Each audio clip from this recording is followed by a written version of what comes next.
The heart of the Buddha's teaching, the three jewels. I take refuge in the Buddha, the one who shows me the way in this life. I take refuge in the Dharma, the way of understanding and love. I take refuge in the Sangha, the community that lives in harmony and awareness. Taking refuge in Buddha, Dharma, and Sangha is a fundamental practice in Buddhism. These are universal values that transcend sectarian and cultural boundaries. When we were in our mother womb, we felt secure, protected from heat, cold, hunger, and other difficulties. To seek for refuge means to look for a place like that is safe, a place we can rely on. Faith, Shraddha, in Buddhism, does not mean accepting a theory that we have not personally verified. The Buddha encouraged us to see for ourselves. Taking refuge in the three jewels is not blind faith, it is the fruit of our practice. At first, our Buddha may be a book we read, our Dharma a few encouraging words we heard, and our Sangha a community we visited once or twice. But as we continue to practice,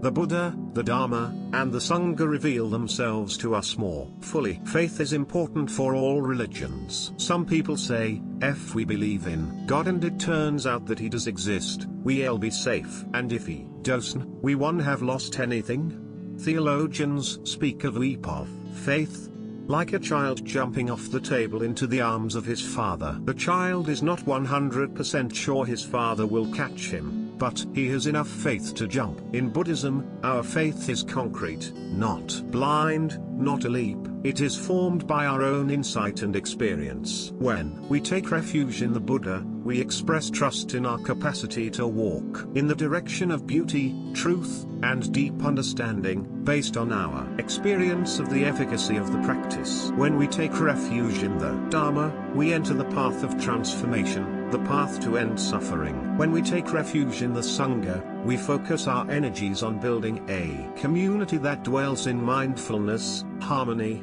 and peace. When we touch these three jewels directly and experience their capacity to bring about transformation and peace, our faith is strengthened even further. The three jewels are not notions, they are our life. In Chinese and Vietnamese, practitioners always say, go back and rely on the Buddha in myself. Adding in myself makes it clear that we ourselves are the Buddha. When we take refuge in Buddha, we must also understand, He Buddha takes refuge in me.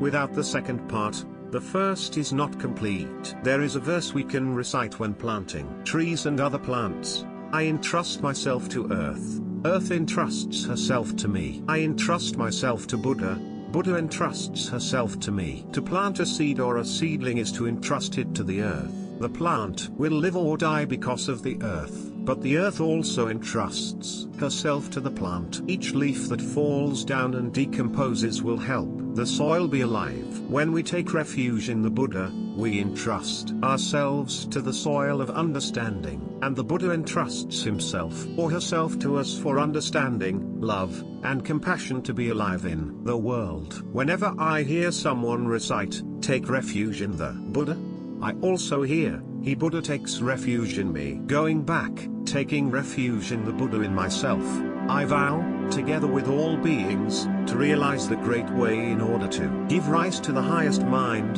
bodhicitta. Going back, taking refuge in the Dharma in myself, I vow, together with all beings, to realize understanding and wisdom as immense as the ocean. Going back, taking refuge in the Sangha in myself, I vow, together with all beings, to help build a Sangha without obstacles. During the Buddha last months, he always taught, take refuge in yourselves, not in anything else. In you are Buddha, Dharma, and Sangha. Don't look for things that are far away. Everything is in your own heart. Be an island unto yourself. Whenever you feel confused, angry, or lost, if you practice mindful breathing and return to your island of self, you will be in a safe place filled with warm sunlight, cool shade, trees, and beautiful birds and flowers. Buddha is our mindfulness. Dharma is our conscious breathing. Sangha is our five aggregates, working in harmony. If I am ever in an airplane and the pilot announces that the plane is about to crash, I will practice mindful breathing while reciting the three refuges. When you receive bad news, I hope you will do the same. But don't wait until a critical moment to go back to your island of self. Go back each day by living mindfully. If the practice becomes a habit, when difficulties arise, it will be easy for you to touch the three jewels in yourself. Walking, breathing, sitting, and eating mindfully are all ways to take refuge. This is not blind faith.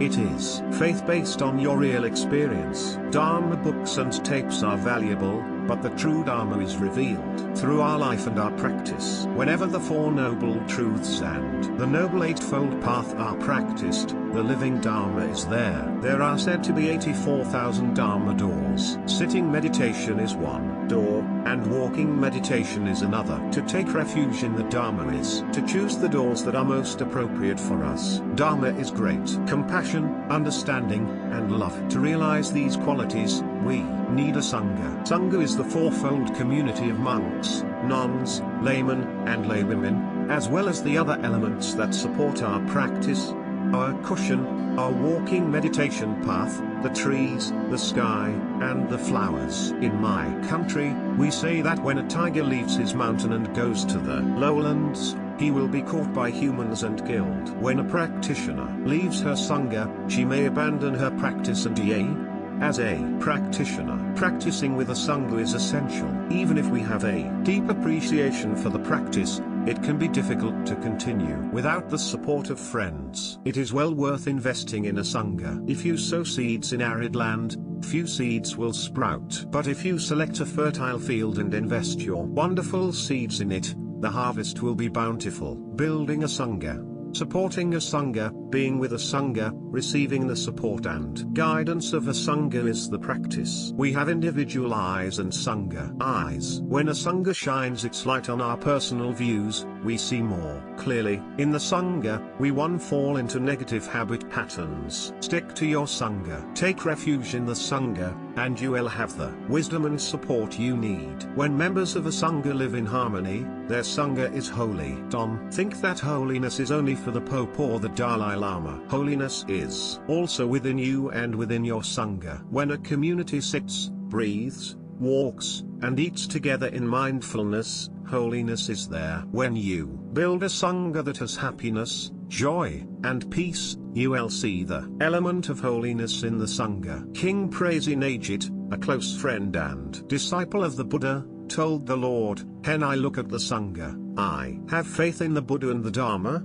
Looking at the monks and nuns who were calm, peaceful, joyful, and free, who walked, stood, and sat in mindfulness, he saw the Buddha and the Dharma in them. Dharma and Sangha are the doors through which we enter the heart of the Buddha. One day, the Buddha went with Ananda to a monastery in Koshala. All the monks had gone out on alms round except one monk who had dysentery. He was lying exhausted, his robes and bedding covered in filth. When the Buddha saw this, he asked, "Here have the other monks gone? Why is no one looking after you?"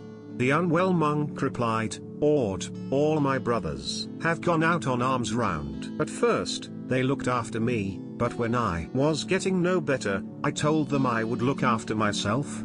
The Buddha and Ananda bathed the monk, cleaned his room, washed his robes, and gave him a fresh robe to wear. When the monks returned, the Buddha said, "Friends, if we do not look after each other, who will look after us?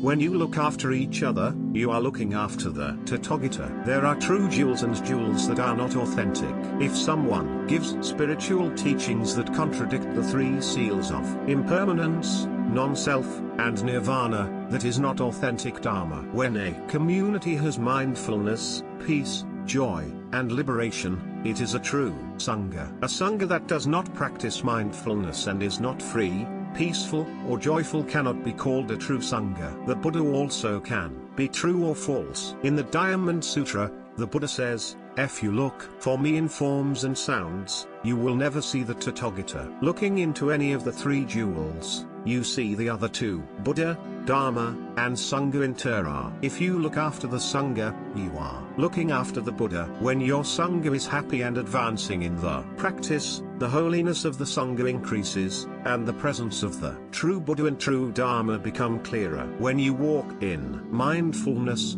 you are taking good care of the Dharma. When you make peace with another member of your Sangha, you are looking after the Buddha. Going into the meditation hall, offering incense, and tidying the altar are not the only ways to look after the Buddha. Taking someone's hand or comforting someone who suffers is also to look after the Buddha. When you touch the true Sangha, you touch the Buddha and the Dharma. The Dharma cannot exist without a Buddha and a Sangha. How could the Dharma exist if there were no practitioners? A Buddha is a Buddha when the Dharma is in him or her. Each jewel contains the other two. When you take refuge in one jewel, you take refuge in all three. This can be realized in every moment of our life.